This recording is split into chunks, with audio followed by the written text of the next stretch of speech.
Marine Le Pen has again outlined her anti-EU stance. This time she refused to give an interview next to an EU flag on a French chat show.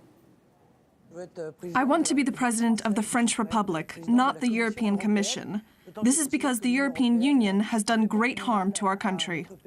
Well, there are no bones about what Marine Le Pen thinks of the European Union, but she talked more in that interview about the harm she believes it's done to France, both socially and economically. She talks about the fact that some 9 billion euros every year is lost by France because of its membership of the EU.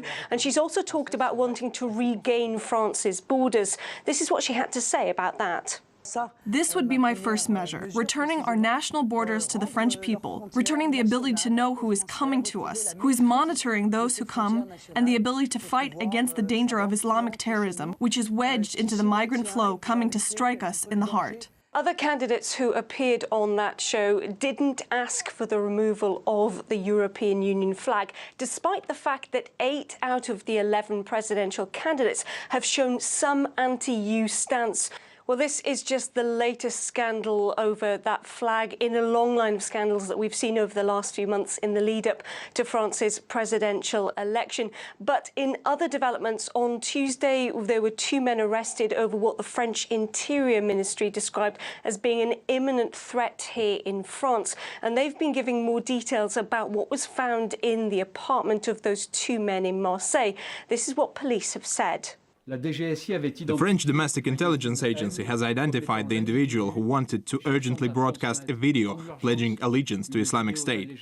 In the intercepted video, a machine gun can be seen on the table, which resembles the one we found. The black flag of Islamic State, a dozen bombs with the law of retaliation written on them.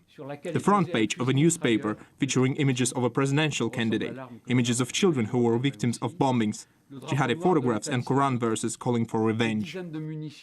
Now, sources close to the Republicans' candidate, François Fillon, have said that that photo was indeed of their candidate, and as such, they believe that he was the target of that imminent threat. That's not yet been confirmed, though, by the police. But we do know that François Fillon, who is a staunch Catholic and has talked about religion quite a lot during this election, has said that he wants to root out extremism, not just here in France, but he wants to lead an international coalition to root out extremism across the world. And that could be one of the reasons why he may have been drawn to the attention of ISIS. And we do know that his security has been doubled since that threat emerged, as too has the security of the other presidential candidates. There are 11 in all as they head to this final stretch now before the first round of France's presidential election this weekend.